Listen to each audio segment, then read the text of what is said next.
आहेत त्यांच्या त्या सर्व बघू शकता। मॅडमांनी मेनली महिलांसाठी जास्त म्हणजे काम केलेलं आहे। त्याच्यामध्ये त्यांचे जे महत्त्वाचे नाटक आहेत त्याच्यामध्ये माझ्या मते सावित्री नावाचं एक नाटक आहे। त्याचप्रमाणे त्यांच्या पुस्तकातून महिलांच्या ज्या वेदना आहेत समाजामध्ये कशा प्रकारे त्या महिलांवरती बोलतात आणि महिलांचे जे प्रश्न आहेत ते उपस्थित करतात याच्यावरून आपल्याला त्यांचं एक व्यक्तिमत्व समाजामध्ये प्रस्थापित होताना दिसत आहे।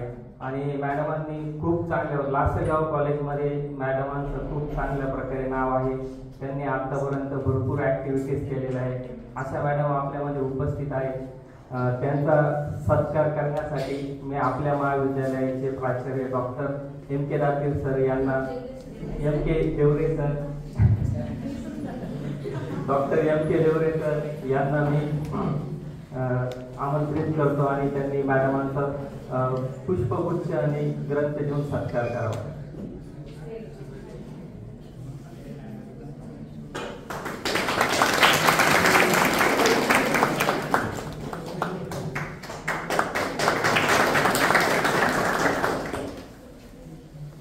त्याचप्रमाणे आपल्या महाविद्यालयाचे प्राचार्य डॉक्टर M.K. देवरे सर यांचा सत्कार महाविद्यालयाचे NAAC coordinator doctor H.T. Waghmare sir करतील।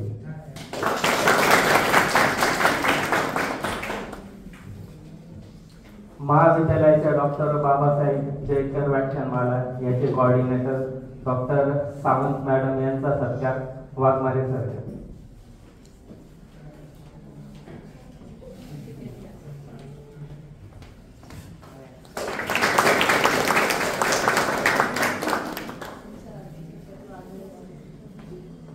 आणि आपल्या महाविद्यालयाचे NAAC coordinator doctor H.T. Waghmare sir यांचा सत्कार वालझाडे मॅडम करतील।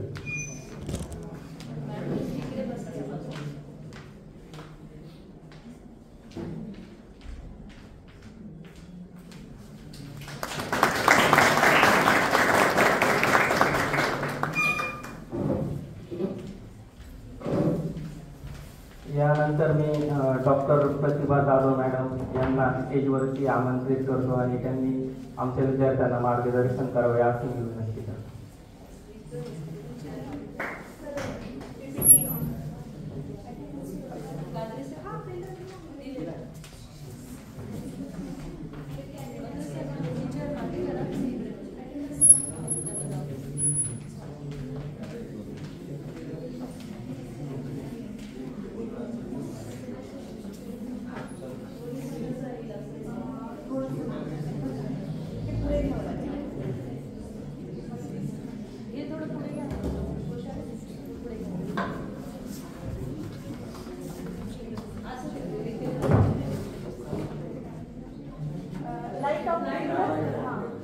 त्याच्यावरची लाईट ऑफ केली तर मुलांना लाईट दिसतील।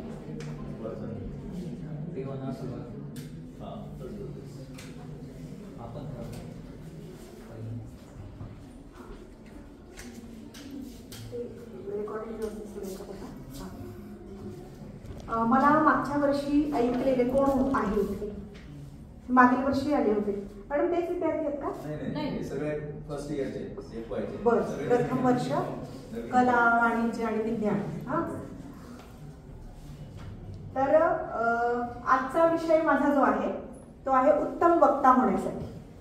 तत्पूर्वी या महाविद्यालयांनी 5वी-6वी वेळ असेल येते आहे व्याख्यानाच्या निमित्तानं।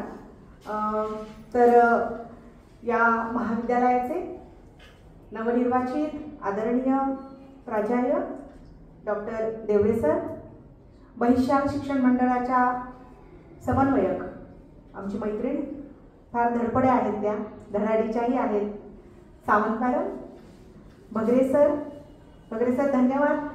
सबस्क्राईब करा असं तुम्ही आवाहन केलं आता परिचय करून देताना की मॅडमचं यूट्यूब चॅनल सबस्क्राईब करा। त्यानंतर IPSC कोऑर्डिनेटर आदरणीय वाघमारे सर आणि समोर बसलेले सर्व शिक्षक आणि विद्यार्थी मित्रमैत्रिणींनो, व्याख्यान म्हणजे काही कंटाळवाणं वगैरे असतं हे डोक्यातून काढून टाका। आणि मीच बोलणार आहे असंही काही नाही. मी तुम्हाला मुभा देते, जरी तुमचे इथे प्राचार्य असले तरीही, की तुम्हाला जेव्हा बोलावं असं वाटेल, अगदी हे जरी बोलावं वाटलं की मॅडम बंद करा आता कंटाळा आला, तरीही बोला. भाषण स्वातंत्र्य आहे आपल्याला. परंतु असं म्हणण्याची वेळ कुणावर येणार नाही ही काळजी मी घेईन. तर इथे सचित्र माहिती देणार आहे. पळायला वाटबूट शोधता का तिकडून? नाही ना? नाही, हे दोन उभे गेलेच आहे, तिथून पण जाऊ शकत नाही. असं मी गेले होते एका कॉलेजला. मी तो किस्सा मला वाटतं मागच्या वेळी पण सांगितला आहे, विद्यार्थी नवीन म्हणून पुन्हा सांगते. अगं व्याख्याता म्हटल्यानंतर एक भय, भीषण भय बसलाय तुमच्या मनात. ते तुमची चुकी नाहीये. ज्या प्रकारचे वक्ते तुमच्या समोर आले त्यांनी तो इतिहास रचलेला आहे, तो पुसण्यासाठी आम्ही कधी कधी कुठे कुठे जात असतो. तशी मी आज इथे आलेले आहे. तर वक्ता म्हणून गेले होते का महाविद्यालयामध्ये. आता आमचं खाते असतं, आता PPTM म्हणून, नाही तर माझी एक डायरी असते, नोट्स असतात आणि ते घेऊन आम्ही जातो. आणि आता आम्ही आलो ना सर आणि आम्ही सावंत मॅडम वगैरे, तसे समन्वयक माझ्या समवेत होते आणि मी गेटमधून एंट्री केली आणि मुलं लागली सैरावैरा पडायला देवरे सर. तर मी समन्वयकाला म्हटलं, हे काय हो सर, पोरं तर मला कोण पडायला लागलीत सैरावैरा. ते फार अनुभवी होते. मॅडम सर किती म्हणाले, मॅडम काहीच काळजी करू नका. म्हटलं सर मी खूप भाडे वगैरे खर्च करून आलेले आहे, इथं CLBL टाकून आलेले आहे, कारण वक्ता खूप चिवट आणि चिवट प्राणी असतो, तो बोलल्याशिवाय जात नाही. पोरं पळतायत. म्हटलं सर. ते म्हणाले, मॅडम नवीन प्राणी पाहिला की हे असेच करतात. आता मी म्हटलं ना, वक्ता फार चिवट आणि चिवट प्राणी, तो बोलल्याशिवाय जात नाही. प्राणी म्हणजे मी माझ्याच मनाची समजूत घातली की हे मनुष्य प्राणी वगैरे म्हणत असावे. म्हटलं हो. मग पुढे गेल्यानंतर आणखी धावाधाव आणखी वाढली, कारण वक्ता आणि व्याख्यान म्हटल्यानंतर 1.5-2 तास काही आपल्याला सोडत नाही. म्हणून ती मुलं पळायला लागली. तर सर म्हणाले, मॅडम काळजी करू नका, या कॉलेजला 2च गेट आहेत. एक गेट कडी कुलपानं बंद आहे आणि दुसऱ्या गेट जवळ 2 जाडजूड चांगले भक्कम प्राध्यापक आम्ही उभे केले. तर तुमचं व्याख्यान होणार म्हणजे होणार. तुमचं गेट फार लांब आहे, तिथे पण 3 माणसं पाहिजे मी येताना, बरं ती उभी आहेत. असो. तर हा थोडा विनोदाचा भाग असला तरी मला वाटतं गांभीर्याने घ्यावा असा विनोद आहे. आपण ऐकणं विसरून गेलोय. सुनाना हर कोई चाहता है, सुनना कोई नहीं चाहता. सगळ्यांना बोलायचं, ऐकायचं कुणालाच नाहीये. असं कसं चालेल? कुणाला तरी ऐकावं लागेल ना. सगळे बोलले तर कसं चालेल? बर, काय बोलतोय ते महत्वाचं आहे. आपलं समोरचा काय ऐकेल? काही कसदार आहे का त्यात? काही माहितीपूर्ण आहे का त्यात? काही क्वालिटी आहे का त्या बोलण्याला? काहीतरी आहे का त्यातून? आउटपुट काही निघतंय का? बोलणं ही फार महत्वाची गोष्ट आहे. आमच्याकडे AAA कमिटीला रसाळ सर आले होते सर, तुमच्या संस्थेत होते, आणि ते मला म्हणाले की मॅडम आवाज जपा, आवाज फार महत्वाचा आहे तुमचा. वक्त्यासाठी आवाज खूप महत्वाची गोष्ट आहे. वाणी, आवाज, संवाद, संवाद, डायलॉग. तुम्ही काय बोलता, कसे बोलता. संवादाने माणसं जोडलेही जातात, तोडलेही जातात, मनात रुतून बसतात, काही माणसांचं वेळ लागतं. संवाद ही इतकी जादुई गोष्ट आहे, इतकी भारी गोष्ट आहे. तुम्ही कसं बोलता. नाही तर काही लोकांनी तोंड उघडले की कधी बंद करतोय, आणि काहींची वाणी ऐकतच करणं मधुर, फार छान. काही व्यक्तींना असं बघतच राहावं असं वाटतं, नेत्र सुखद. तुम्हाला तुमच्या वयात कळत असेल ही गोष्ट बरोबर. तर काही लोक असे करणं मधुर असतात, संपूच नये. चांगला वक्ता कोण? की ज्याचं भाषण, ज्याचं वक्तव्य, त्याचं वक्तृत्व संपूच नाही वाटतं, तो चांगला वक्ता. वक्ता चांगला वक्ता होण्यासाठी कोणते गुण, वैशिष्ट्य, कोणती तत्व आपल्याकडे असावी, तर त्याबद्दल मी इथे काही स्लाइड्स करून आणलेले आहेत, आपण त्या बघूया. आता कसं आहे, प्रत्येक जण चांगला वक्ता होईल असं नाही. प्रत्येकाचं एक वेगळं गुण वैशिष्ट्य असतं, बरोबर. व्यक्ती तितक्या प्रकृती आणि व्यक्ती तितक्या प्रवृत्ती. तुला छान कुकिंग येते, हिला हिला येईलच असं नाही, हिला छान चित्र काढता येतं त्याला येईलच असं नाही, बरोबर आहे का? तिला छान मेहंदी काढता येते, ती अभ्यासात हुशार आहे तेवढीच ती असेल असं नाही. प्रत्येकामध्ये एक वेगळं वैशिष्ट्य आहे, ते शोधलं पाहिजे, त्याला पॉलिश केलं पाहिजे. प्रत्येकामध्ये एक बेस्ट गोष्ट असते, पण आपण आपल्या स्वतःमध्ये सर्च करणं विसरून गेलो आहे. आपण गुगलवर जास्त सर्च करतो. माझ्यात बेस्ट काय आहे, मला कशात गती आहे, मला कशात वेग आहे. आपल्याला इतरांच्या आयुष्यात डोकावून पाहण्याची अगदी वाईट सवय लागली आहे. स्वतःमध्ये डोकावून पाहणं आपण विसरून गेलेलो आहे. मला काय वाटतं, माझ्यात बेस्ट काय आहे, मी काय करू म्हणजे माझी कारकीर्द सफल होईल, माझं करिअर सफल होईल. स्वतःबद्दल विचार करा, म्हणजे आत्मकेंद्रित होऊ नका. तर व्यक्ती तितक्या प्रवृत्ती आणि प्रकृती असते. भाषण, संवाद म्हणजे काय, ये हृदयीचे ते हृदयी. मी इथे जेव्हा बोलते किंवा कोणताही वक्ता इथे बोलतो तेव्हा तुम्हाला काय वाटतं, माझ्या मनातलं मला असंच वाटत होतं, मला सांगता येत नाही. काही लोकांकडे माहिती खूप असते, नॉलेज खूप असतं, पण प्रेझेंटेशन नसतं. येतं खूप आहे, पण इथं उभं राहिलं की लटपट लटपट तुझं चालणं ग मोठ्यानं करायचं, पाय धरकाप वगैरे, आवाजात कंप, दोन्ही कानांमधून वाफा आणि या धरणीनं फुटून फाटून मला पोटात घेऊन टाकावं, मी गडप होऊन जावं. असं मी शिकवते. एक शिक्षक शिकवतायत, उठ ग, अचानक उठ रे. काय घडत आहे ते. आपण म्हणूया आत्मविश्वासाचा अभाव आपल्याकडे असतो, किंवा आपण अपडेटही नसतो, किंवा आपलं लक्षही नसतं. खूप लोक, आता तुमचं वय असं FYचं, मी पण FYच्या मुलांना शिकवते, तुम्ही खूपदा असता पण असत नाही. तुम्ही खूपदा ऐकत असता पण ऐकत नसता. तुम्ही खूप वेळा आमच्याकडे पाहत असता, आम्हाला वाटतं हा काय सिन्सिअर आहे, सगळं ऐकतोय, काय गोड हसतं बघा बाळ दुसऱ्या पाहतोय म्हणजे लक्ष आहे. खूप वेळा तुम्ही पाहत असता पण पाहत नसता. तुम्ही आम्हाला फसवत असता आणि स्वतःला फसवत असता. तर संवाद म्हणजे काय, केव्हा लक्ष ठेवून राहील आपलं, हे हृदयीचे ते हृदयी होतं तेव्हा, हे हृदयीचे ते हृदयी होतं तेव्हा. तर संवाद ही अशी गोष्ट आहे. तुमच्यातली भाषण कला कशी विकसित होते, त्याचे टप्पे काय आहेत.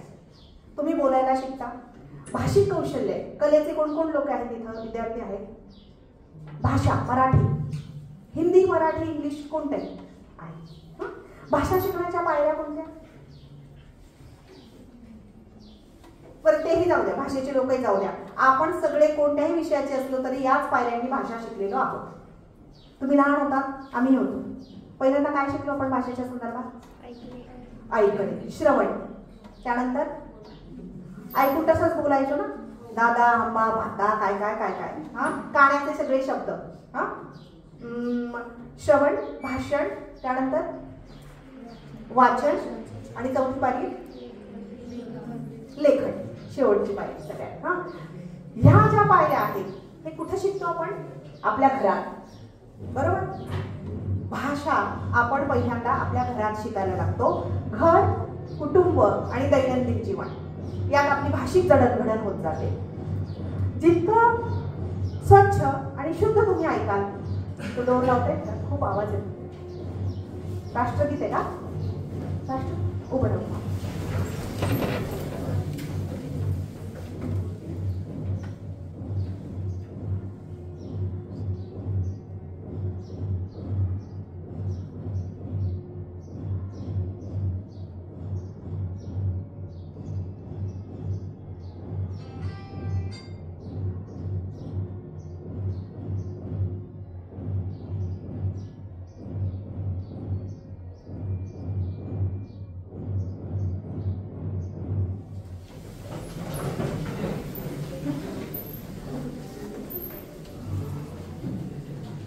आपली भाषिक संपत्ती किंवा आपला शब्दसंग्रह कसा वाढत जातो, तर कोणकोणता भोवताल असतो. तर पहिला आहे घर. घर, कुटुंब, दैनंदिन दैनंदिन जीवन. त्यानंतर आपण थोडे मोठे होऊ लागतो, शाळेत वगैरे जाऊ लागतो. प्राथमिक शाळा असेल किंवा पूर्व प्राथमिक असेल, तिथं मित्र कळायला लागतात आपल्याला. आणि मित्रांच्या तोंडी जे संवाद किंवा जे शब्द असतात ते आपण कॅच करतो, ग्रहण करतो आणि मग आपला शब्दसंग्रह वाढतो. मित्र, परिवार, परिचित समाज. काही अडचण असेल तर माझ्याशी बोला. त्यानंतर शाळा, महाविद्यालय, शिक्षण, प्रशिक्षण केंद्र, सामाजिक, सांस्कृतिक, धार्मिक. आपल्याला हे वाढत जातो, विस्तार, कक्षा वाढत जातात आपल्या. आपण एक इयत्ता जसं पुढे जातो, वय जसं आपलं वाढतं तशा आपल्या कक्षा वाढत जातात आणि आपला शब्दसंग्रह, शब्दसंपत्ती वाढत जाते. आपल्या बोलण्यातून ती येते. आपण जितकं शुद्ध ऐकू तितकं शुद्ध बोलू शकतो. इडं तिडं पण बोलणारे आणि इथे तिथे बोलणारे पण आहे. इडं तिडं काही वाईट नाहीये, पण आपण कुठे बोलतोय ते खूप महत्वाचं आहे. एक आहे प्रमाण बोली, प्रमाण भाषा. आपण घरी बोलतो, आपण मळ्यात बोलतो, आपण वावरात गावात बोलतो, ती बोली आहे. आणि आपण जी इथे बोलतो, एखाद्या सामाजिक कार्यक्रमात, सभागृहात, मंचावर, डायसवर बोलत असू, ती आपण प्रमाण बोलीत बोलतो. बरोबर आहे? हे काही प्रोटोकॉल्स आहेत, हे काही पथ्य आहेत बोलतानाचे. तर बोली काही वाईट नाहीये, बोलीत पण एक गोडवा आहे. पण आपण कधी, कुठे, कसं व्यक्त व्हावं याचं गांभीर्य आपल्याला समजलं पाहिजे. तर आपल्या सामाजिक कक्षा वाढतात. सांस्कृतिक, धार्मिक, साहित्यिक, राजकीय आणि इतर क्षेत्रांमध्ये पण आपण जसे मोठे होतो तसे आपल्या क्षमता विकसित होतात आणि शब्दसंपत्ती वाढत जाते. मानव हा समाजशील प्राणी आहे. बरोबर आहे? माणूस एकटा राहू शकत नाही. तुम्ही प्राथमिक शाळेपासून शिकलेले आहात. इतिहास असेल, भूगोल असेल, यामध्ये एक वाक्य तुम्ही पाहिलं आहे की ऐकलं, वाचलं आहे की मानव हा समाजशील प्राणी आहे. तो एकटा राहू शकत नाही. पूर्वी नजर कैदेची किंवा एकांतवासाची शिक्षा असायची. म्हणजे काय? एकटंच राहायचं. तुला खायला प्यायला देणार, तुला उंची कपडे देणार, तुला कुठलं मद्य पाहिजे, तुला कुठलं जेवण पाहिजे, काय आहार पाहिजे, अगदी 5 स्टार हॉटेलमधून तुला जेवण पाहिजे आहे तिथून मागवून देणार आम्ही तुला. डनलॉपची गादी देणार. पण तू बोलायचं नाहीस कुणाशी. चालेल का आपल्याला? दगड उशाला घेतला तर चालेल, 4 लोक माझ्या भोवती पाहिजे. कधी बोलू, कसं बोलू, काय बोलू. आता मी इथं बोलत असताना पण काही लोकांना आतून उकड्या येत असतील अशा, हिला मला काहीतरी सांगायचंय पण आता व्याख्यानात नाही सांगताय, पण नंतर सांगेल. पण मला आता काहीतरी बोलायचं होतं. ते बघते कसं दिसते, ते बघते मॅडम काय करतात बघ. काहीतरी आपल्याला सतत कुणाला तरी काहीतरी सांगावंसं वाटतं. बरोबर आहे? सतत सांगावंसं वाटतं. माणूस तुमच्यात फॉल्ट नाही, निसर्गाने दिलंय आपल्याला ते. आपल्याला वाणी आहे, आपल्याकडे आपले विचार आहे, मेंदू आहे. सातत्याने आपल्याला इतरांशी बोलावंसं वाटतं. संवाद कौशल्य कसं विकसित होत जातं ते सांगते आहे. अभिव्यक्ती हा आपला सहज भाव आहे. अभिव्यक्ती, व्यक्त होणे, अभिव्यक्त होणे. मला काय वाटतं. अभिरुची हा शब्द ऐकलाय तुम्ही? रुची, अभिरुची. मानसशास्त्रामध्ये गेला असेल हा शब्द तुम्हाला. आहे मानसशास्त्र इथे? पण ऐकलाय हा शब्द. अभिव्यक्ती हा आपला सहज भाव आहे. आपल्याला सतत कुणाशी तरी बोलावं वाटतं. अनुभव प्रकट करावे वाटतात. अगदी सिरियल पाहिली काल तुमच्या घरासमोर भांडण झालं ते सुद्धा इथे येऊन सांगावं वाटतं तुम्हाला तुमच्या मैत्रिणीला.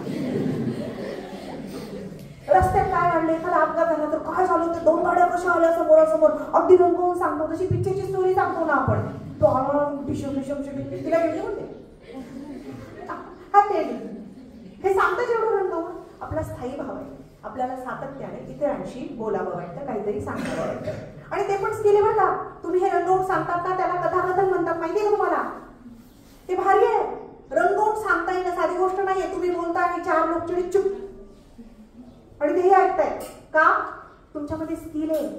तुम्ही व्हेरी एक्सप्रेसिव्ह. तुमचे हावभाव आहेत बोलके आणि तुम्ही ते सांगता. नाही तर काही लोक इतके मक्खन ढिम्मा असतात. काहीच नाही. मेला तरी तेच भाव आणि जगला, जिवंत झाला, जन्माला आला तरी तेच भाव. Very challenging person. मी एका महाविद्यालयात गेले होते मॅडम. खूप आनंदाने मी वराड निघालायचा छोटासा भाग केला. वराड निघाला लंडनला.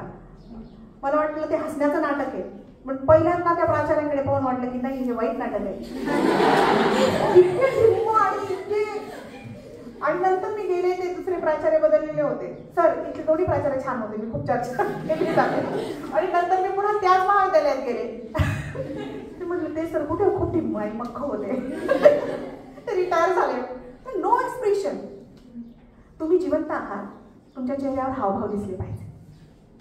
अरे बोलणं म्हणजे काय आहे? समोरचा जेव्हा सांगतो त्याच्या भावभावनांशी तुम्ही तादात्म्य पावता. जन्म झाल्यानंतर कुणातरी जन्म सांगतायत, ते विनोद सांगतायत, हसू येतं ना कुठून तरी कोपऱ्या कापऱ्यातून ओठांच्या, अजिबातच नाही. वॉटर टाईप कंपार्टमेंट नको. सहज भाव आपल्या चेहऱ्यावर आले पाहिजे. इव्हन आपण बोलतो तेव्हा आपली बॉडी लँग्वेज वगैरे, मी जे सांगते आहे तसे माझे हातपाय हलतायत, तसे माझ्या चेहऱ्यावर एक्सप्रेशन येतात, हे असणं म्हणजे नॉर्मलच नाही. आणि तुम्ही काही सांगा मग खरं राहणं, दिस इज अ ॲबनॉर्मॅलिटी. आणि आपण सगळी नॉर्मल माणसं आहोत असं मला वाटतं. असो तर संवादी माणसं लोकप्रिय असतात. ज्यांच्याकडे खूप कहाण्या किस्से ते फार लोकप्रिय असतात. ते सांगतात, बोलतात. न बोलणारी माणसं फार लोकप्रिय नसतात किंवा त्यांच्याशी होऊन कुणाला बोलावं वाटत नाही. त्यामुळे संवाद कौशल्य, एकमेकींकडे पाहू नका.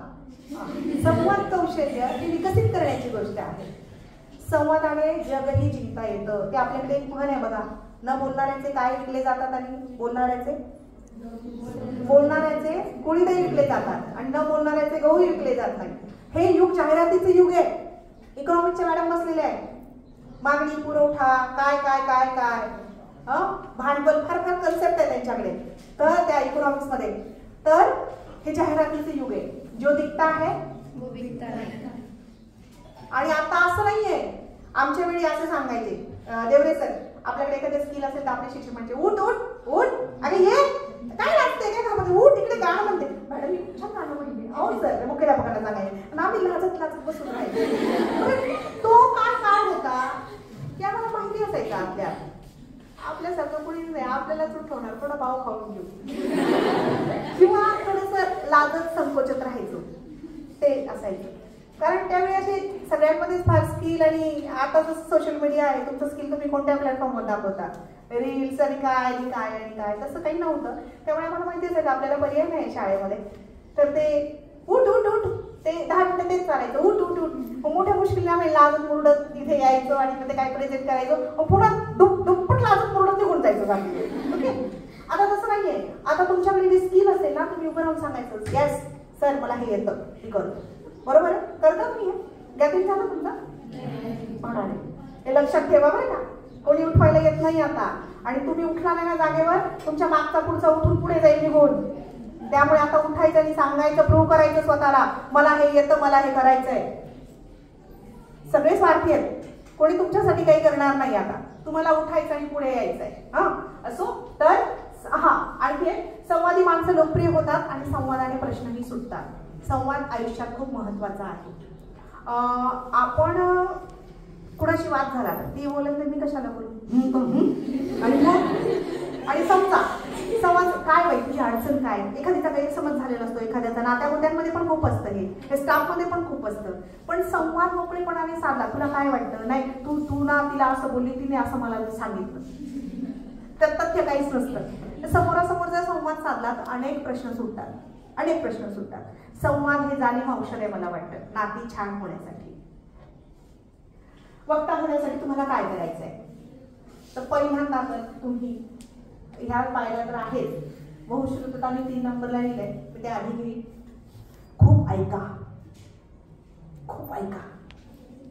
श्रवण करणं सुद्धा कला आहे. ऐकायचं म्हणून ऐकायचं नाही, आकलनपूर्वक ऐकायचं. श्रवण, भाषण, वाचन, लेखन, उपयोजन, आकलन आणि उपयोजन. कळणे. मी एखादं गणित समजावून सांगते, ते कळलं तर तुम्ही दुसरं तसंच एक्झाम्पल सॉल्व्ह करू शकता. समजून घेणं गरजेचं आहे. पण झाली काय गप्प ते माहिती आहे, आता आम्हाला समजून घ्यायचं नसतं, आम्हाला उत्तराला उत्तर द्यायचं असतं. मी हरलो नाही पाहिजे. मॅडम समजून सांगताय, शिक्षक समजून सांगताय, असं नाही, असं वागावं, असं नाही, असं केलं पाहिजे, वाव त्यांनी केलं का, तू समजून घे. उत्तर म्हणजे कमीपणा वाटतो बरं का आता, की आपल्याला कुठेतरी समजून सांगताय, म्हणजे मला अमुक एक गोष्ट कळत नाहीच आहे.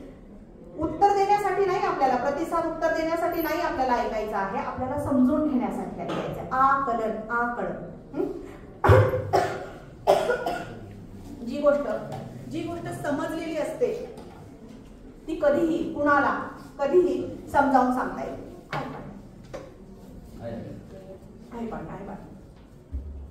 जी गोष्ट आपल्याला समजलेली असते ती अगदी अर्ध्या रात्री उठून जरी तुम्हाला विचारलं काय आहे की येते, सांगता येते. पाठांतर आठवावं लागतं, पण आकळलेलं कधीही सांगता येतं. त्यामुळे चीजों को समजो, गोष्टी समजून घ्या. संकल्पना, व्याख्या, प्रमेय, गणित, सिद्धांत हे समजून घेण्याची गोष्ट आहे. वाचन करा. आता गंमत अशी झाली आहे, लायब्ररीकडे ग्रंथालयांकडे मुलं फिरकत नाही. दुर्दैव, वाईट आहे. बरं ठीक, तुमच्या हातात जो स्मार्टफोन आहे तो स्मार्ट आहे, तुम्ही कधी होणार? मग त्याच्यावरचं तरी वाचा. त्यावरही वृत्तपत्र वाचता येतं, त्यावरही वेब पोर्टलच्या ग्रुप असतात, लिंक येतात की सध्या काय घडतं आहे, तिथेही वाचता येतं. तर आपलं वाचन वाढलं पाहिजे. मी तर म्हणते अगदी जाड पुस्तकं घेऊच नका वाचायला. वाचन म्हटल्यावर आम्हाला दडपणच येतं. वृत्तपत्र वाचा, वृत्तपत्र. तुमच्या ग्रंथालयात पण वृत्तपत्र येत आहे, निदान आपल्या आजूबाजूला काय घडतंय हे तरी वाचा. वाचा म्हणजे मी तर म्हणते पहिल्यांदा चाळाच फक्त वृत्तपत्र, हळूहळू तुम्हाला गोडी लागेल. हा, त्यानंतर जेव्हा तुम्ही वाचाल, खूप ऐकाल, तेव्हा तुम्हाला काहीतरी स्फुरेल, सुचेल, ते तुम्ही लिहिण्याचा प्रयत्न कराल.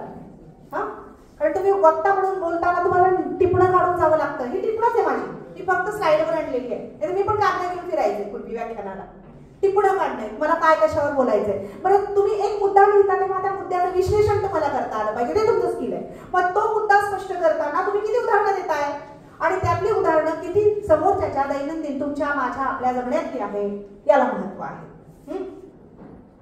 आत्मविश्वास. मी म्हटलं तुम्हाला आत्मविश्वास अगदी अचानक येत नाही. माझं पहिलं व्याख्यान अत्यंत वाईट होतं. माझे पाय थरथर कापत होते. सुरुवात अशीच असते बहुधा, पण सुरुवात होणं तर गरजेचं आहे ना. माझे पाय लटपटत होते पहिल्या व्याख्यानाला. मग मला कळलं की पाय स्थिर होण्यासाठी काय करावं लागेल. तिथे यावं लागेल ना तुम्हाला. म्हणजे मी नेहमी म्हणते विद्यार्थ्यांना, असे मागे बसून जेव्हा टॉन्टिंग करता तेव्हा तिथे बसून कोणी बोलेल रे, इथे येऊन किमान 1 मिनिट बोलून दाखव. मग कळतं की एवढी मुलं असतात समोर आपल्या बसलेली, 100, 125, 200 मोठमोठ्या वर्गांमधली, FYG वगैरे. तेव्हा त्या शिक्षकाची स्थिती काय असेल, एवढ्यांना कंट्रोल करणं, अध्यापन विषय मांडणं वगैरे वगैरे. असो, तर आत्मविश्वास ही फार गोष्ट गरजेची आहे. ती केवळ वक्ता होण्यासाठीच नाही, आयुष्यात कुठलीही गोष्ट करण्यासाठी आत्मविश्वास असला पाहिजे. मी हे करेन, मी हे करू शकतो. निर्भयता. भय कुणाला वाटतं? ज्याच्याकडे आत्मविश्वास नाहीये त्याला. जो चुकीची गोष्ट करतो त्याला भय वाटतं. निर्भय कोण असतो? जो सच्चा आहे, जो खरा आहे, त्याचा अभ्यास आहे. कॉपी ज्याच्याकडे आहे त्याला प्रचंड भय वाटतं. सर इकडून येतं की तिकडून येतं की कॅमेरा मला पाहतोय. पण ज्याच्याकडे चिठ्ठी चपटीच नाही येतो, येतो तड तड तड तड तड. काय भीती आहे का? नाही. आपण इकडची चिठ्ठी इकडं करण्यात काढ जातात, इकडून इकडून पायातली काढली, बुटातली काढली आणि इकडे लपवून याच्यातच वेळ जातो आमचा. आणि ज्याचा अभ्यास आहे, त्याच्याकडे आत्मविश्वास आहे, त्याच्याकडे चिठ्ठ्याच नाहीये, त्याच्या डोक्यात आहे, त्याच्या मेंदूत आहे, तो लिहितो. हा, व्यासंग आणि ध्यास. मला एखादी गोष्ट जमली नाही, जाऊ दे बाबा मी करत नाही, आता सोडून दे. नाही ना, ध्यास असला पाहिजे ती गोष्ट प्राप्त करण्याचा. नाही, मी करणारच आहे. विषय ज्ञान. विषय ज्ञान खूप महत्वाचं आहे. तुम्ही आता वक्तृत्व स्पर्धांमध्ये भाग घेतला असेल, अजूनही घेत असाल. आपल्याकडे होतात, बाहेरच्या होतात, आंतरविद्यालयीन होतात, आंतर विद्यापीठी होतात. तुम्हाला जो विषय मांडायचा आहे त्याचे प्लस मायनस समजून घ्या. सगळ्या बाजू, सगळ्या साधक बाधक दोन्ही बाबी असतात, त्या समजून घ्या. त्या मांडता आल्या पाहिजे, आपल्याला प्रभावीपणे मांडता आल्या पाहिजे. त्याच्यासाठी आकलन गरजेचं आहे. समजून घ्या आधी त्या गोष्टी मुळापासून. हा, वक्ता होण्यासाठी एकाच लयीत रटाळपणे व्याख्यान देणारे लोक मी ऐकलेले आहेत. आमची वैशाची मीटिंग होते तेव्हा काही लोक सपशेल नाकारले जातात आणि काही लोकांची वारंवारिता सातत्याने वाढते. आम्हाला माणूस पाहिजे व्याख्यानाला, माणूस आम्हाला व्याख्यानाला पाहिजे. आणि ते पॅनल असतं ते म्हणते की नाही, यांचं नाव आता घ्यायचं नाही, यांच्या नावावर आता 20 व्याख्यानं झालेले, यांचं नाव कोणी घेऊ नका. ते बोबा मारतात, नाही आम्हाला हे नको आहे उरलेले. का नको आहे? हे प्रॉब्लेम्स असू शकतात. काय नाही, वक्ता होण्यासाठी काय लागतं? तुमची विनोद बुद्धी जागृत असायला लागते. काही विनोद सांगू देत ना, आणि काही विनोद तर असे की प्रासंगिक पण घडतात तिथल्या तिथं. विनोद बुद्धी तुमची जागृत असली पाहिजे. मी फार मोठा फिलॉसॉफर आणि तत्वज्ञानी आहे अशा अभिनिवेशात बोलायची काहीच गरज नाहीये. तुम्ही आम्ही काही फार वेगळे नाही आहोत. तुमचं माझं जगणं फार काही वेगळं नाहीये. मी पण पृथ्वी तलावर राहते, तुम्ही पण पृथ्वी तलावर राहता. मी जे अन्न खाते तेच तुम्ही खातात. त्यामुळे काही मी फार मोठा वगैरे आहे हा आविर्भाव अभिनिवेश नसायला पाहिजे. श्रोत्यांची मानसिकता आणि वयोगट लक्षात घ्यावं. आता मी जी उदाहरणं देणार आहे ती तुमचा वयोगट इयत्ता लक्षात ठेवून मला द्यावे लागतील. हे लक्षात ठेवा बोलताना काय करायचं श्रोत्याने. त्यानंतर जो मुद्दा तुम्ही मांडणार आहात त्याचं योग्य विश्लेषण तुम्हाला करता आलं पाहिजे. तुमची भाषा शैली फार संदिग्ध नको, फार काठिण्य पातळी फार नको. तुम्हाला मी बोलताना ज्या गोष्टी सांगते आहे, जी उदाहरणं देते आहे, जे संदर्भ देते आहे ते तुमच्या आयुष्यातले वाटले पाहिजे, जवळचे वाटतील ना, तेव्हा ती गोष्ट समजेल तुम्हाला. तर भाषा शैली सुयोग्य असली पाहिजे. काही लोकांना बोलण्याच्या ज्या वेगवेगळ्या सवयी असतात, काही लोक खूप संथ बोलतात. अटल बिहारी वाजपेयी माजी पंतप्रधान, तुम्ही त्यांची काही भाषणं ऐकली असतील तर त्यांचा पॉज खूप मोठा असायचा. याहून पण मोठा. काही लोक खूप भरभर बोलतात, काही लोक तोंडातल्या तोंडात बोलतात, कोणालाच कळू नये, गोपनीय असावं. काही लोक एकदम मोठा आवाज आणि लगेच खाली आवाज. तुमच्याकडे आहे एक सर एकदम हळू एकदम मोठा, ते समोरचा दचकलाच पाहिजे. पण मला असं वाटतं ते यासाठी पण करत असेल की काळजीपूर्वक ऐकतोय की नाही. मध्ये छोटा आवाज, एक कांदू एकदम मोठा, झोपला असेल जागच झाला. तर गती आणि लय. आणि काही लोक ना विनाकारण ओरडून ओरडून बोलतात. काल मी एका प्रकाशन सोहळ्याला गेले होते, त्यातला वक्ता इतकं ओरडून बोलत होता की लोक भीतीपोटी अशी कानात हात घालून ऐकत होते. आम्ही पण मंचावर होतो. काही गरज नाही ना अभिनिवेश. पुस्तक प्रकाशन सोहळ्याला एवढा आवेश बिवेश काय, तुम्ही काय हे म्हणतात आपण शाहिरी बिहिरी सुरू आहे की काय, पवाडा बिवा, काही गरज नाही ना. पुस्तक प्रकाशनाचा सुंदर असा कार्यक्रम होता आणि ते आलेले जोजोरडे ओरडत होते. का ओरडत होते म्हणजे हे नाही हा खूप ओरडून बोललो म्हणजे खूप भारी व्याख्यान झालं असं काही नसतं. संतपणे बोलणारी माणसं पण मन जिंकून घेतात, बरोबर. कधी कधी मौनात असलेली माणसं पण जग जिंकून घेतात, असंही होऊ शकतं. हा तर आवाज, वक्त्याने आवाजाची काळजी घेतली पाहिजे. कुठे चढ उतार, कुठे बलाघात. आता मराठीची लोक इथे असतील विद्यार्थी तर ते लक्षात येईल लँग्वेजचे. बलाघात, कुठे जोर द्यायचा आहे, आरोह अवरोह, आवाज कुठे वरती घ्यायचा आहे, खाली. गीतात असतं ना काय, गीत गातो आपण, कविता गातो, कविता सादरीकरणामध्ये कुठे पॉज घ्यायचा आहे, चढ उतार स्वरामधला, काय करणं मधुर वाटलं पाहिजे. त्यानंतर हजर जबाबीपणा हा पण असला पाहिजे. हे डेव्हलप होण्याच्या गोष्टी त्या होतात डेव्हलप. म्हणजे वेळेवर काय होतं, कधी कधी आपली समोरचा व्यक्ती कुणी विकेट घेतं, टॉन्टिंग करतं, मध्येच काहीतरी बोलतं आणि मग फिदी फिदी मुलं हसतात. तेवढी समज नसते त्या सिच्युएशन मध्ये. मग मला राग येऊन मी राग पाय आपटत निघून जायचं का. मला ती सिच्युएशन पण हँडल करता आली पाहिजे. ते रवीश कुमारांचा कार्यक्रम सुरू होता एक लाईव्ह आणि सगळे शांतपणे ऐकत होते. त्यांची ती मुक्तक माहिती आहे तुम्हाला. कोई दीवाना कहता है, कोई पागल समझता है, मगर धरती की बेचैनी तो बस बादल समझता है. तू मुझसे दूर कैसी है, मैं तुझसे दूर कैसा हूँ, ये तेरा दिल समझता है या मेरा दिल समझता है. तो असं ती सगळे अशी शांत पिंडरा वाटते आणि एकच एवढं उठलं तर वा वा वा. रवीश नाही सॉरी कुमार विश्वास, सॉरी रवीश कुमार नाही, कुमार विश्वास. रवीशला खूप ऐकते त्यामुळे असं झालं असेल कदाचित. कुमार विश्वास मध्ये ते म्हटले की उभं राहून की वा वा वा, तुम्ही इधर हो, मी तुम्ही आग्रा में ढूंढ रहा हूं. आग्र्याला काय आता विनोदाचं विश्लेषण करणं, समजावून सांगणं यापेक्षा मोठं दुर्दैव. आग्र्याला वेड्यांचं इस्पितळ आहे म्हणे. अरे मी तो आग्रा में ढूंढ रहा था तो यहाँ है. तर ती सिच्युएशन पण तुम्हाला हँडल करता आली पाहिजे. कुणीतरी असतं दुधात मिठाचा खडा घालणार, ते हसत हसत, आपण डिस्टर्ब नाही व्हायचं. ती सिच्युएशन पण हँडल करता आली पाहिजे आपल्याला हसत हसत. लक्षात घ्या. नंतर भेद पाहते आता तुम्ही, पण तिथे जेव्हा कार्यक्रम असतो, पब्लिक प्रोग्राम असतो, तेव्हा तुम्हाला हजर जबाबीपणे ती सिच्युएशन हँडल करता आली पाहिजे. उच्चार आणि देहबोलीवर मी बोलले. श्रोत्यांना अशी उदाहरणं द्या, तुम्ही इतके एक्सप्रेसिव्ह असले पाहिजे. लक्षात घ्या, तुम्ही जे जे मांडताय त्याचे तुमची बॉडी लँग्वेज आणि तुमचा विषय मॅच झाले पाहिजे. ते मिसमॅच झाले तर कसं चालेल. म्हणजे आनंदाचा प्रसंग मी खूप रडून आणि उदासाने सांगते त्या प्राचार्यांचं, तसं काही नाही, निंबमक्क. तर तुम्ही काय केलं पाहिजे, देहबोली तुमचे आणि उच्चार स्वच्छ असले पाहिजे आणि देहबोली तुम्ही जो विषय मांडताय त्याच्याशी एकरूप झाली पाहिजे. तेव्हा श्रोत्यांना खिळवून ठेवण्याची तुमची क्षमतेचा कस लागतो. खूप मोठं साधी गोष्ट नाहीये. घरातलं लहान एखादं लेकरू आपल्याला सांभाळता येत नाही, ते आपल्याला गावभर फिरवतं, इकडे जायचे तिकडे जायचे, आंबा किती बुबू सगळं दाखवतो आपण त्याला. पण तुम्ही एवढे पोरं असता, तुम्हाला कंट्रोल करणं एक माणूस, अरे साधी गोष्ट नाहीये ही.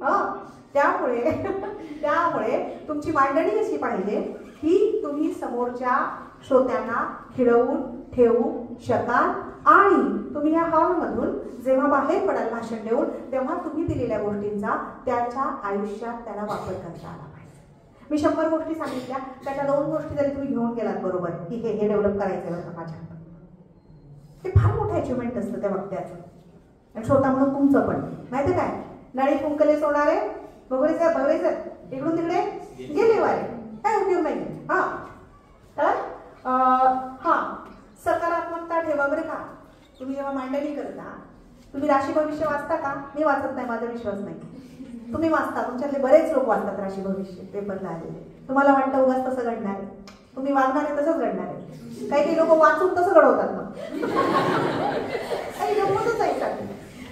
मी एका शिक्षकाशी बोलून म्हटलं का काहीतरी अडचणी येतात, संकट येतात, काहीतरी घडतच म्हटलं आणि सगळ्या राशी पाहिल्या म्हटलं. मी एक दिवस तर छान छानच लिहिलेलं आहे, तुमचा उत्कर्ष होईल, पुत्रचिंतेचा नाश होईल, घरात आनंद राहील, नोकरीनिमित्त चांगली बातमी येईल, सगळीकडे चांगलं. त्या सगळ्या 12 राशींमध्ये सगळं चांगलं चांगलं लिहिलेलं. त्यांनी सांगितलं मॅडम ज्योतिष्य सांगतात की सकारात्मक गोष्टीच सांगाव्या, चांगलं तेच बोलावं, चांगलं तेच सांगावं. तुम्ही मांडणी करता तेव्हाही तुमची मांडणी सकारात्मक असली पाहिजे. नाही तर एखादं व्याख्यान झाल्यावर डिप्रेशनमध्ये झालेलं, अरे बापरे किती भयंकर गोष्टी सांगितल्या लोकांनी त्या वक्ते. तर तुम्ही जे सांगता ते सकारात्मक असलं पाहिजे. त्या पद्धतीने आपण मांडणी केली पाहिजे. अद्ययावत ज्या आता माझा विषय आहे ना, मी सामाजिक इश्यू मांडते. बगरे सर म्हणाले तसे महिला सबलीकरणाचे आणि युवा जनजागृतीचे इश्यूज मुद्दे मी मांडते. त्याबाबत मी अद्ययावत राहते. मी रोज पेपर चालते म्हणजे मोठा आहे की नाही सांगत माझी मोठेपणा, माझ्या व्यवसायाची ती गरज आहे. आम्ही तुमच्या समोर येतो तेव्हा संदर्भ देतो. GDP, रुपया घसरला, डॉलर, हे आपण अपडेट राहतो. आपल्या अर्थशास्त्राच्या मुलांना सांगतो तेव्हा. राजकीय क्षेत्रात काय होतंय हे पण आपल्याला माहिती पाहिजे. अर्थक्षेत्रात काय घडतंय हे आपल्याला कळलं पाहिजे. सांस्कृतिक क्षेत्रात काय घडते. तुम्ही सर्वांगाने, माझा विषय नाही येतो असं होऊन चालत नाही, तुम्ही या देशाचे नागरिक आहात. या देशात काय घडतंय तुम्हाला माहिती पाहिजे. नाहीतर कोण कसा विषय काय सुरू आहे आपल्याला काहीच माहिती नाही. सभेगानी शादी में अब्दुल्ला दिवाना काहीच नाही. आपल्या देशात इथं अरे चांदोरी पण माहितीच नाही. मग होतच कुठं, इथंच राहतो, माहित काहीच नाही, अपडेट नाही, अद्ययावत ज्ञान नाही. तर चिकित्सा करता आली पाहिजे आपल्याला. प्रश्न पडले पाहिजे आपल्याला. प्रश्न विचारता आले, पडून उपयोग नाहीये. प्रश्न पडले आणि घरी घेऊन गेला असं नाही. प्रश्नांची उत्तर विचारा, पाठलाग करा त्याचा. प्रश्न पडली पाहिजे. ज्याला प्रश्न पडतात तो जिवंत आहे.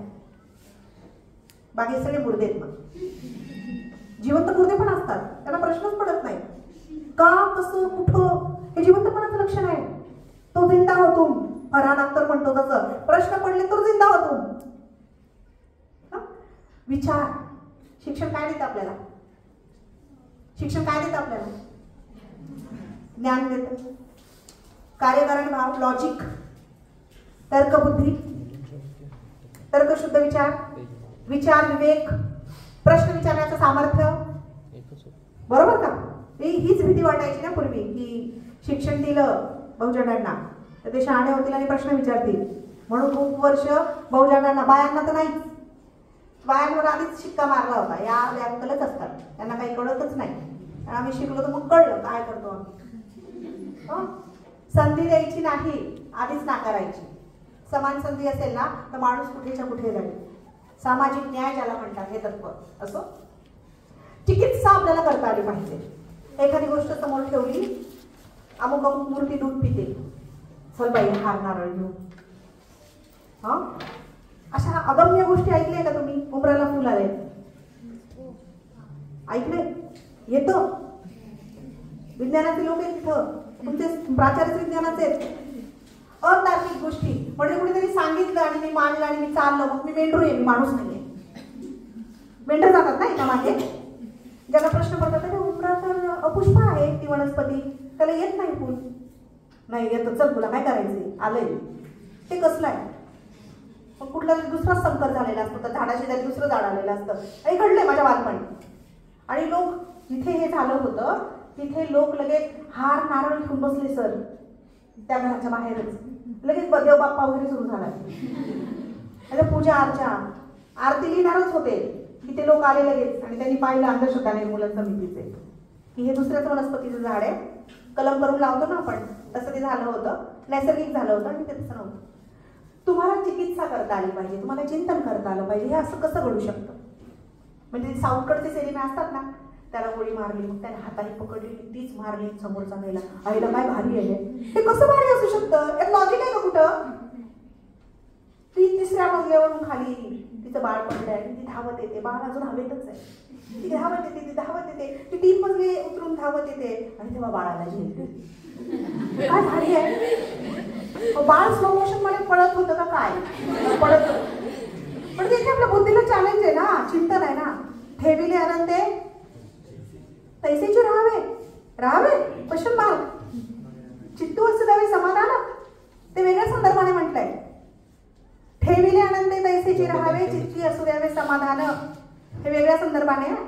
काय तर काय घडतंय, चालतंय, होतंय, काय नाही.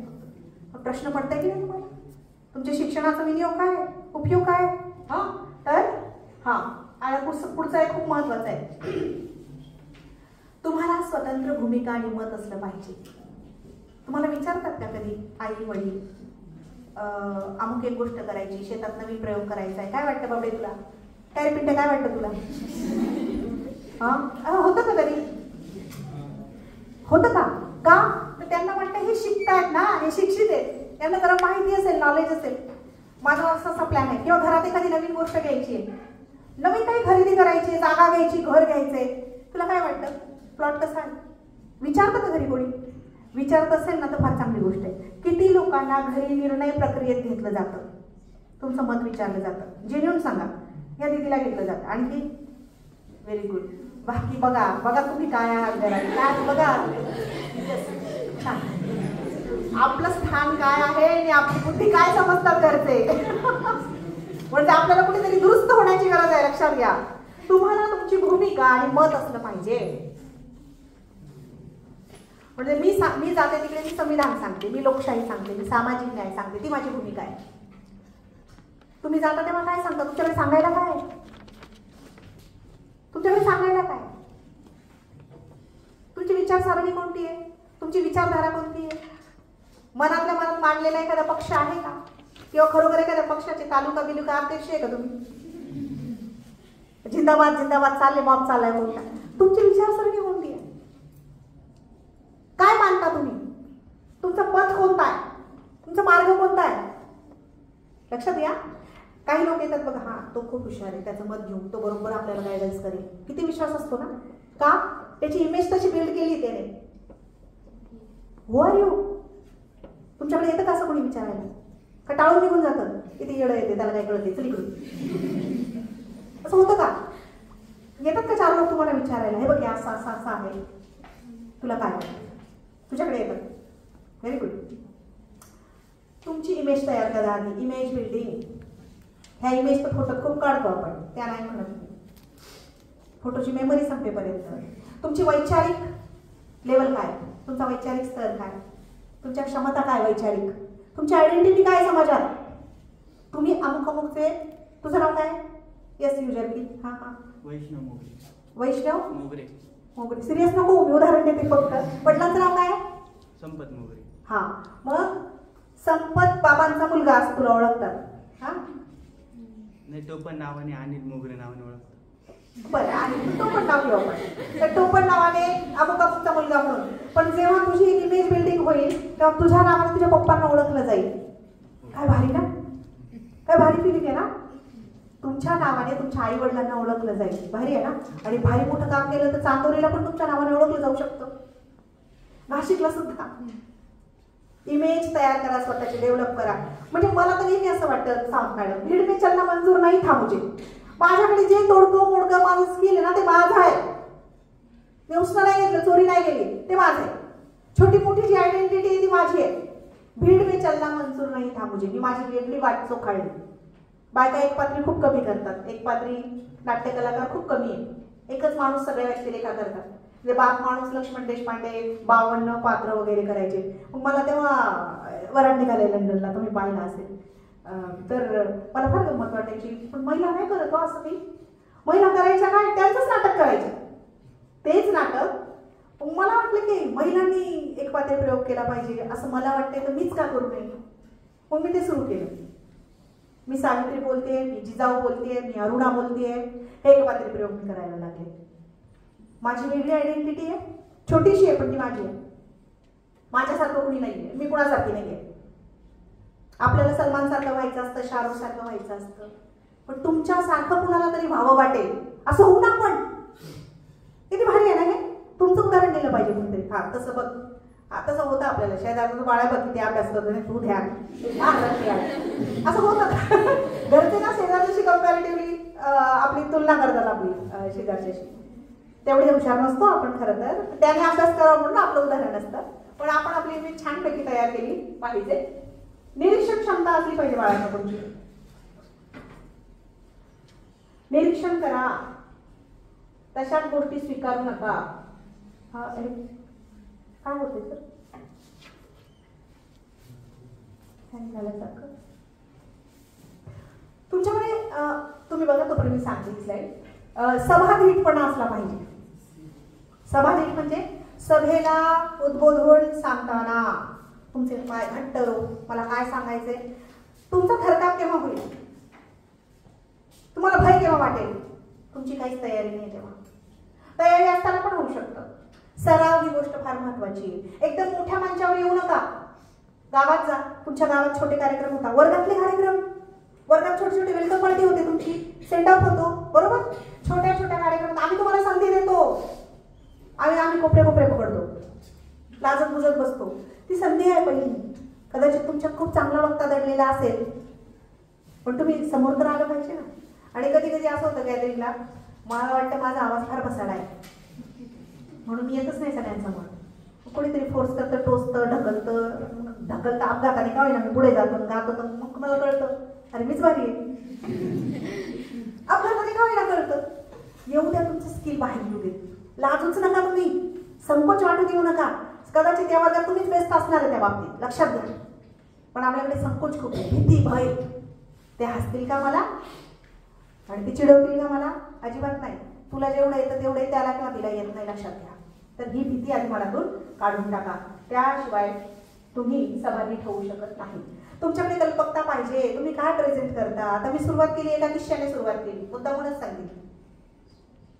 कदाचित वरून ताक भाग कदाचित तुम्हाला कळायला असेल, हा काहीतरी इंटरेस्टिंग सांगणार बघा आता पुढे मॅडम. बरी किस्सा सांगितली.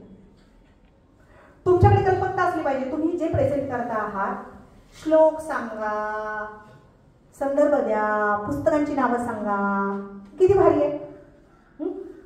तर समयसूचकता, हजरजबाबीपणा आणि समयसूचकता एकाच नाण्याच्या दोन बाजू.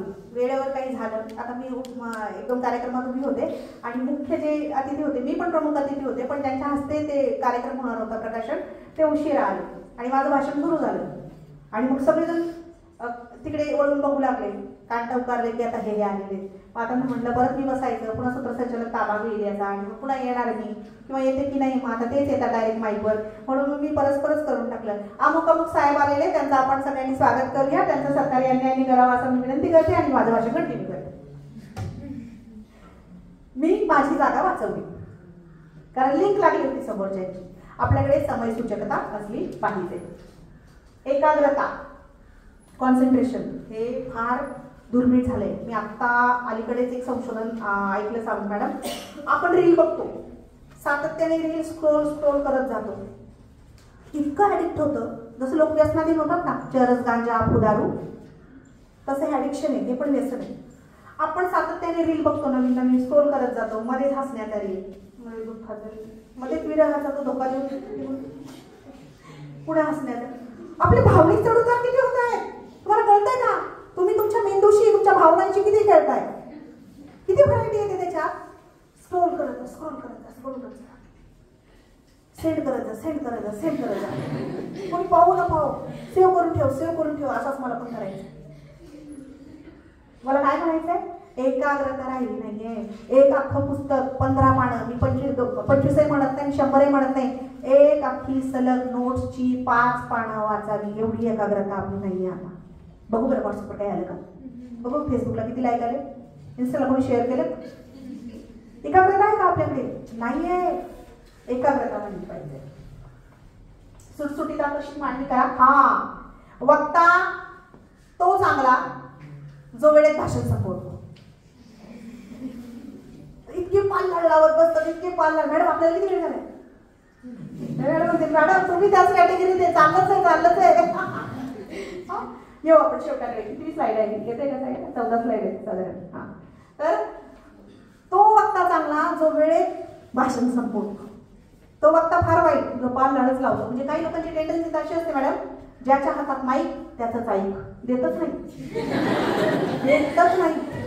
काही ठिकाणी तुम्ही पाहिले वक्ता बोलतो असे 52 रुपये असतात, तसं 1-2 जण उभेच असतात. हा झालं का, हा झालं का, हा बघू. असे पण लोक पाहिले. म्हणजे जेवणाच्या रांगेत नाही का पुढे जेवता नाही झालं का, जेवतो म्हणजे काय. तर हे असं आहे. तर वेळेचं भान असलं पाहिजे आपल्याला, म्हणजे आपला कोणी अपमान करणार नाही. नेमकं बोलावं, मोजकं बोलावं. लक्षात घ्या, आम्ही इतकं फापट पसारा सांगत बसतो. आम्हाला सांगायचं एक आहे की इथं येताना मला ठेच लागली. बाया आम्ही सकाळी उठले, मग काय झालं, गोट्यात मग उशीरच झाला, पाणी तापायला हिटरच सुरू होईल. तुला इथं काय झालं ते सांग. आम्ही फार पाळामुळं आम्ही उठल्यापासून गोष्टी सांगू लागतो. असे लोक असतात, मुद्द्याचं बोलतच नाही, पाल्हाळ. मी जे सांगताय आहे असं एक तरी कॅरेक्टर तुम्हाला आठवत असेल, पाल्हाळ लावतात बघा. बोलण्याची पद्धत वेगळी असते खूप. तुमचा सहभाग आहे, तुमचा प्रतिसाद आहे मी बोलताना. याला म्हणतात योग्य तिथे श्रोता सहभाग. मी अशी मांडणी करता आली पाहिजे मला की मी जेव्हा विनोद सांगते तेव्हा तुम्ही हसणार आहे, नाही तर मी इतक्या गंभीरपणे विनोद सांगते की तुम्हाला हसायची भीती वाटते. तसं काही नाहीये. उत्स्फूर्त आलं पाहिजे आतून, स्पॉन्टेनियस. हा सर हे काय आहे?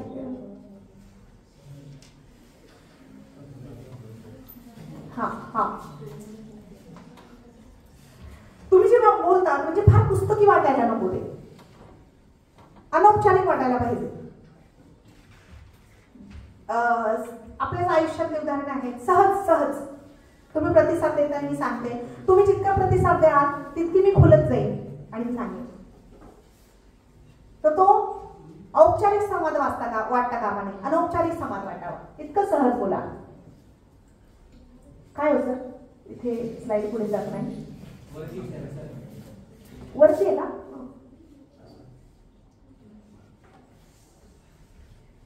हा ओके. योग्य पेहराव. तर तुमचा पेहराव योग्य असला पाहिजे. आता मला इथे बोलायचं होतं कॉलेजमध्ये, त्यामुळे माझा पेहराव तसाच योग्य आहे. तुम्ही कुठे बोलताय? तुम्ही एखाद्या फॅशन शोचं अँकरिंग करायला जाताय, तिथं बोलायला चीफ गेस्ट म्हणून जाताय, तुमचा पेहराव वेगळा असू शकेल. मी तिथे फार कदाचित मी सूट नाही होणार तिथे या कॉस्ट्युममध्ये. तुम्ही कुठे जात आहात आणि तुम्ही खूप साध्या कार्यक्रमात जाता आहात आणि तुम्ही झापक काहीतरी घेऊन घालून गेलात आणि सगळ्यांच्या नजरा तुमच्याकडेच आहेत. एवढ्या हिल्स, त्यांनाच चिंता, त्यांचा श्वास रोखला जाईल, पडतील काय बाई. तुम्हाला कम्फर्टेबल वाटेल असा तुमचा पोशाख असला पाहिजे आणि समोरच्याला कम्फर्टेबल वाटेल असा, बरं का? लक्षात घ्या. तुम्हाला तर वाटेलच कम्फर्टेबल, पण समोरच्याला पण कम्फर्टेबल वाटेल. तुम्ही प्रेझेंटेबल असलं पाहिजे. तर हा विवेक येतो आपल्याकडे एका लेवलला पोहोचला की मी कुठे जाते आणि कसं असलं पाहिजे. तुम्ही दिसायला सुंदरच असला पाहिजे असं काही नाही. आता मी पण आहेत ना अशी आले. दिसायला तुम्ही सुंदर असलाच पाहिजे असं नाही, तुमचं असणं सुंदर असलं पाहिजे. तुमचे विचार सुंदर असले पाहिजे. तुम्ही आतून सुंदर असला पाहिजे. नाही तर माणसं पण किडतात. वाईट विचार मनात आले की नवीन ड्रेस घालून आली पाहिजे, असं अडकला पाहिजे तिथे खेड्यात, पडली पाहिजे तोंडावर तू, नवीन गाडी घालून आली ते घेऊन आले, अशी पडली पाहिजे, काचाविचा फुटल्याच पाहिजे. काय शायनिंग मारतो बघ, असा तोंडावर पडला आणि मग घेतल्या टाळ्यावर. तुमच्या मनात दुसऱ्याविषयी कटू वाईट विचार आले की तुमची मनं किडायला सुरुवात होते, लक्षात घ्या. आणि कीड खूप वाढत जाते नंतर, वय आणि काळ वाढतं तसं. तर तुम्ही काय केलं पाहिजे, आपली मनं किडू देऊ नका. त्यासाठी आपण काय केलं पाहिजे, तुमचं दिसणं सुंदर नसलं तरी असणं सुंदर असलं पाहिजे. तुम्ही आतून सुंदर असलात ना, तुम्ही ऑटोमॅटिक बाहेर पण सुंदर दिसता. लक्षात घ्या, तुम्ही आतून सुंदर असला ना आणि तुम्ही बाहेर कितीही मेकअप थापून जा, किती छान असता नाकी डोळी, तुमचे विचार वाईट असले ना तर ते प्रतिबिंबित होतं तुमच्या चेहऱ्यावर. लक्षात घ्या, ते रिफ्लेक्ट होतं. असे सेन्स असतात आपल्याला, ते सूचित होतं. तर तुमचं व्यक्तिमत्व आकर्षक असलं पाहिजे. श्रोतांचे मुद्रा वाचन. आता मी बोलते आणि एखादं डुलकी घेते, मला कळलं पाहिजे, चेहरे वाचता आले पाहिजे साधारण एवढे ते. आणि काही मुलं खूप प्रफुल्लित, एकदम सावरून पुढं काय मग असं अरे किती भारी आहे हे, ऐका असं वाटतंय ना समोरच्याला. श्रोत्यांचं मुद्रा वाचन आलं पाहिजे. काही लोक इतके अस्वस्थ आत्मे असतात, तो जायच्याच तयारीत, एक पाय बाहेर. मी पुढच्या मुद्द्याकडे आले, पुढची स्लाईड घेतली की त्याला वाटतं संपली, तो इतका उचल राहा आहे, पुढची स्लाईड घेतली. तर श्रोत्यांचा मुद्रा वाचन, समोरच्याचा रिस्पॉन्स बघून आपण बोलायचं. मानसशास्त्रीय ज्ञान आणि खूप गरजेचं आहे की आता मी जे बोलते ना, काही लोकांना पटत नाही. समजा मी सांगू लागले, काही गोष्टी पटत नाही, त्याच्या गाढ धारणा किंवा श्रद्धा असतील. कदाचित मी विवेकवादावर, विज्ञानावर बोलू लागले तर त्याला ते पटणार नाही, कारण तो खूप अंधश्रद्धा व्यक्ती आहे, फार आध्यात्मिक आहे, पौराणिक वगैरे गोष्टी मांडणारी व्यक्ती आहे. आणि जो विज्ञान विवेक सांगते तर कदाचित त्याला पटणार नाही, तो असा अस्वस्थ होईल ना. तो का, त्याच्या धारणांना ब्रेक करायला गेले ना मी. आता मी इथे जेव्हा महिला लिंग समानतेवर बोलते आणि काहींचे फार जुनाट विचार आहे, नाही आमच्याकडे बाहेर नाही स्वातंत्र्य दिलं जात नाही काय. आणि मी म्हणते की अरे महिलांनी पुढे आलं पाहिजे, त्याच्यामध्ये खूप कस असतो, खूप काही करू शकतात, त्या क्वालिटी असते, बुद्धिमत्ता असते. काहींना त्रास होतो त्या गोष्टींचा. तुम्ही नाही, स्टाफमध्ये पण काही लोकांना त्रास होऊ शकतो, बाहेर समाजात पण त्रास होऊ शकतो, पदाधिकाऱ्यांना पण त्रास होतो. हातातीलची बाई जर तिच्या स्किनने पुढे येऊ लागली तर माइंडसेट ब्रेक करायला जातो. तर मी काय म्हणते, सगळ्या प्रकारचे विचार समोर येतील, ते स्वीकारणं किंवा नाकारणं आपल्याला जमलं पाहिजे. स्वीकारणं केव्हा, ते योग्य असतील तर स्वीकारलेच पाहिजे. आणि लॉजिकवर घासून बघा, तर्कावर घासून बघा प्रत्येक वेळी, हे योग्य आहे का. ओके. त्यानंतर बोलताना, आता तुम्ही शाळेमध्ये भाषणं केलेली आहेत, पाठ केलेली असायची ती. लोकमान्य टिळकांचा जन्म इथे साली, मग अचानक आठवायचं आणि मग अजिबात नाही, आय कॉन्टॅक्टच नाही. ही भीती आहे तुमच्या मनात बसलेली. तुम्ही बोलता आहात ते समोरच्याला पटतंय का, आवडतंय का, तुम्ही किती पाण्यात आहात. दृष्टी संपर्क झाला पाहिजे बोलताना, लक्षात घ्या. बोलताना नेहमी दृष्टी संपर्क झाला पाहिजे जेव्हा तुम्ही वक्ता असता तेव्हा. हे सांगितलंय, बलाघात, आवाजातील चढउतार, शब्द संपत्ती. प्रारंभ आकर्षक असला पाहिजे, मध्य अगदी अभ्यासपूर्वक विश्लेषण करता आलं पाहिजे आणि समारोपही तेवढाच प्रभावी असला पाहिजे. समारोप भाषणाचा असा प्रभावी असला पाहिजे की इथून तुम्ही बाहेर जाल, घरी जाल, जेवण कराल, झोपाल, सकाळी उठाल तेव्हा प्रतिभा जाधव एकदा आठवली पाहिजे, समोरचा वक्ता एकदा आठवला पाहिजे. त्यांनी हे सांगितलं, ते भारी होतं बरं, हे करायला हरकत नाही प्रयोग असं. त्यानंतर पाळायची पथ्य, काही सकारात्मक बाबी तशा नकारात्मक बाबी. आता माझ्याकडे माईक आला, तुम्हाला गावात असं बोललं होतं, हे पाहतोय आपण तुझ्याकडे, त्यासाठी नाही दिलं तुला माईक. इथं सामाजिक कार्यक्रम आहे, तू इथं तुला सांगितलंय त्या विषयावर मांडणी कर. कुणावरही वैयक्तिक टीका करू नये, उपहास करू, कुणाच्या व्यंगावर बोलू नये, जात, धर्म, पंथ, प्रदेश, लिंग यावर टीका करायची नाही. त्यासाठी वेगळे मंच आहेत, असतात, तिथे हेच विषय बोलले जातात. पण जेव्हा आपण एखाद्या सोशल प्लॅटफॉर्मवर असतो तेव्हा आपण विवेकवादच मांडायला पाहिजे. मी तर ते नेहमीच विवेकवाद मांडायला पाहिजे. आपण ते योग्य आहे, खरं आहे तेच बोललं पाहिजे, ते समग्राच्या हितासाठी आहे. स्वस्तुती टाळावी. काही लोक माईक घेतात आणि मी ह्याव आणि मी त्याव, स्वतःविषयीच बोलतात. म्या अमुक आणि म्या ढमुक, म्या म्या म्या करतात आणि त्यांचा बकरा करतात ते स्वतः. म्या असा म्या तसा. ऐकलेत काही लोक येतील की डोळ्यासमोर. स्वस्तुती, स्वतःची स्तुती. तुम्ही जर छान असाल तर दुसऱ्यांनी सांगितलं पाहिजे हा छान आहे म्हणून. तुम्ही स्वतः का सांगताय? वाईट आहे ते खूप, फार करून गोष्ट आहे की तुम्हाला स्वतःविषयी बोलावं लागतंय. हा, तर पालढाळ नको, नेमकेपणा असा. पुन्हा वेळेचा आलंच सांगू मॅडम. भाषणाचा उद्देश सार्थ करावा. मला जो विषय दिला होता त्यांनी त्या विषयावर मांडणी करण्याचा आणि तो त्यांचा उद्देश होता तो सार्थ करण्याचा मी इथे प्रयत्न करते. एकच गोष्ट वारंवार सांगू नये. काही शिक्षकांच्या लकबी असतात त्या अजूनही तुमच्या लक्षात असतील शाळेमध्ये, या ठिकाणी त्या ठिकाणी. मी काय म्हणत होतो प्रत्येक वेळी,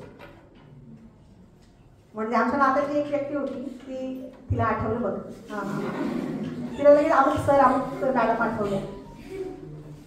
काही ना आणि सुरुवातीलाच आणि म्हणायची गरज असते. आणि उभयन्वयी अव्यय आहे ना तो 2 वाक्यांच्या मध्ये. आणि मी काय म्हणत होते आणि लगेच मग. आणि आम्हाला एक शिक्षक होते गणिताला, यक्स गुणिले यक्स अशा पोटाला आठवायचे. यक्स गुणिले यक्स. त्यानंतर शाळा काढली आणि त्या शाळेत मला व्याख्यानाला बोलवलं. मी तिथे ती गप्पत सांगितली, म्हटलं हे अमुक सर असे करायचे म्हणजे यक्स गुणिले यक्स. गणिताचे होते ते सर. ते त्यांच्या लकबीमुळे लक्षात राहिले. आपल्याला हे शिक्षक लक्षात राहतात. या ठिकाणी त्या ठिकाणी, यावेळेस त्यावेळेस आणि मग. तर मी काय म्हणत होतो, तुम्ही अजून म्हटलेलंच नाही, तुम्ही जस्ट आलेला का वर्गात. तुम्ही काय म्हणतो आम्हाला माहिती बाहेर. तर असो. तर हा, हास्यास्पद लकबी टाळाव्या. आमच्याकडे एक शिक्षक होते, तर आपण वक्ताच असायचा ना तुझ्या तासासाठी. त्याच्या तोंडाने मी काही असाय. मग ते त्याचं प्रमाण योग्य झालं, बाहेर टाकण्या योग्य प्रमाण झालं, ते कंट्रोल करायचे, मॅक्सिमम कंट्रोल करायचे. पुढे राहिले आणि जोपर्यंत होत नाही तोपर्यंत किती माहित आहे ना हे तेव्हा आम्हाला कळत नव्हतं की किती चुकीचं आहे, हे व्यसन आहे आणि हे आम्हाला शिकवत आहे. किती वाईट आहे. शिक्षक म्हणून त्यांचा दारुण पराभव होता. काही लोक सतत केसांमध्ये हात घालतात, काही लोक सतत टाइम बघत राहतात. म्हणजे वक्ता जेव्हा बोलतोय आणि तुम्ही टाइम बघताय ते आमच्यासाठी फार इन्सल्टिंग असतं बरं का. वेगवेगळे लकबी असतात. पाय हलवायचे, अनावश्यक हालचाली करायच्या, समोर बसलं तरी पाय हलत राहतो. अस्वस्थ असतात ते, मनातून स्थिरच नाही. असं काही हालचाल, जसे शब्द असतात तशा काही हालचाली पण असतात काही लोकांच्या. हास्यास्पद लकबी टाळाव्या. काही लोक मध्ये डोळे बारीक, कशासाठी काय करताय. काही लोक, तर मी काय म्हणत होतो, म्हणजे ज्या स्पीडने भाषण चाललेलं आहे त्या स्पीडने टाळ्या होतात, हे होतात, हालचाली होतात हातांच्या. अनावश्यक लकबी टाळा. स्वतःचे भाषणाचे मुद्रण ऐका आणि चित्रफित बघा. आपल्यातले दोष आपल्याला कधी दिसत नाही. बीएडला आपण होतो तेव्हा आपलेच जे सेतू पाठ वगैरे असायचे वगैरे, सर तुमचे असेल बीएड असतात ना, त्यांचे पाठ असतात 15-15 मिनिटाचे, 5-5 मिनिटाचे, आणि ते रेकॉर्ड करतात आणि आपल्यालाच पाहायला देतात. बघा काय दिवे लावले तुम्ही, काय करतो तेव्हा. तर आपल्याच रेकॉर्डिंग, आता मी माझं प्रत्येक भाषणाचं रेकॉर्डिंग करते. मी काही चुकीची मांडणी केली का, मी हे बोलायला हवं होतं का, एखादा मुद्दा राहिला का, माझी बॉडी लँग्वेज योग्य होती का, ते करते. कधी कधी असंही होतं, यासाठीही रेकॉर्डिंग करायचं. तुम्ही बोलताय आणि पसरवलं जातं दुसरंच. आता ते खूप होतं. AI आलंय तर भयंकर आहे बाबा ते. ChatGPT. आणि असं पण मागचा संदर्भ कट करतात, पुढचा संदर्भ कट करतात आणि मध्ये जे आहे भयंकर नसतं ते, काही संदर्भाने योग्य असतं बऱ्याच वेळा, ते व्हायरल करतात. आणि मग जनक्षोभ, मोर्चे, आंदोलन, मारकाट, दंगली, काही नाही. हे व्हायला नको. तुम्ही बोला, विचार करून बोला. आणि मी असं बोललो तो मी नव्हेच, लखोबा लोखंडे असं पण करू नका. तुम्ही नसेल करत ना, तो कोणीतरी तुमचं रेकॉर्डिंग करत असतं. त्यामुळे इथला जो आवेश आहे ना, तो अनावश्यक नको. मला स्टेजवर मिळालं, मी टीका करेल कोणावर, मी जात धर्म लिंग याच्यावर काही बोलेल अजिबातच नाही. तुमची मांडणी विवेकवादीच असली पाहिजे. धन्यवाद, संपलं बाबा एकदाच. तर ठीक आहे, तुम्ही मला ऐकून घेतलं आणि यापैकी कुठली तरी स्किल स्वतःमध्ये रुजवण्याचा प्रयत्न करा. सुरुवात करा पुढे येऊन बोलण्याची. कोणी म्हणणार नाही तुम्ही या आणि बोला. या, कविता सादर करा, गीत सादर करा, किस्सा सांगा, विनोद सांगा. खूप नेते कॉलेज विश्वात घडलेले असतात बरं का. अनेक पक्षात जे असतात, राजकारणात असतात, आर्थिक क्षेत्रात असतील, सामाजिक सांस्कृतिक क्षेत्रात असतील, त्यांची जडणघडण विद्यार्थी दशेपासून झालेली असते. त्यामुळे तुम्हाला आतापासूनच सुरुवात करावी लागेल. तुमच्यासारखे बेस्ट कदाचित तुम्हीच असाल. येऊन तर बघा, उशीर होतोय जरा पुढे यायला. आपण पुढे आलं पाहिजे, बोललं पाहिजे. मी अशी आशा व्यक्त करते की येत्या काळामध्ये मी जेव्हा येईल भगरे सर, तेव्हा मागच्या वेळी पण शिक्षकांनीच अँकरिंग केलं होतं. पुढच्या वेळी मी जर आले मॅडम, तर इथे आभार प्रदर्शन आणि सूत्रसंचालन विद्यार्थी करतील अशी मी अपेक्षा ठेवते आणि थांबते. धन्यवाद.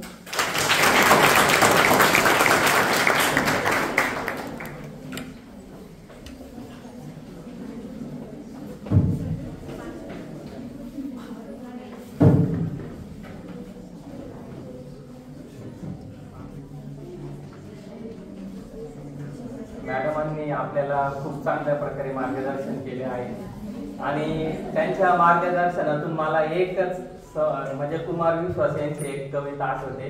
युद्ध नहीं जिनके जीवन में वो बड़े आभागे होगे, या तो रण छोड़ा होगा या युद्ध से भागे होगे. अशी त्यांची जी कविता आहे त्याच्यामध्ये असं आहे का, जर तुम्हाला काही पण करायचं असेल तर तुम्हाला स्ट्रगल करणं हे खूप गरजेचं आहे.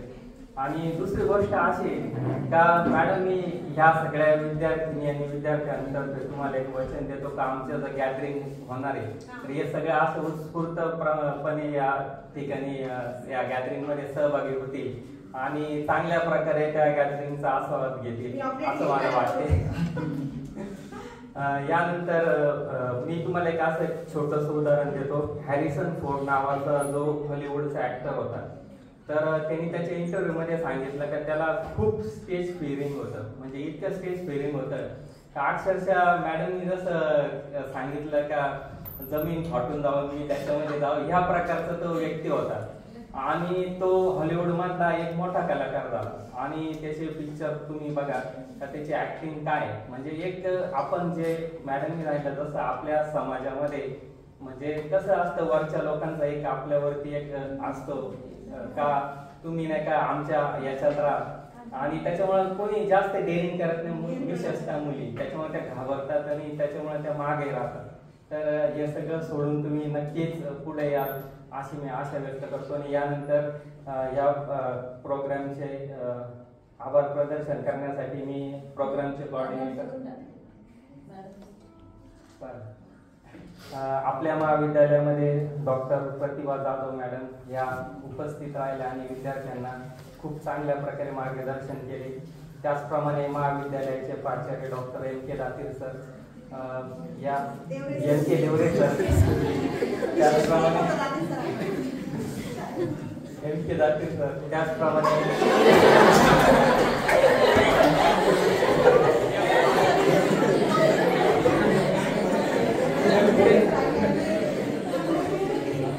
M.K. देवरे सर, त्याचप्रमाणे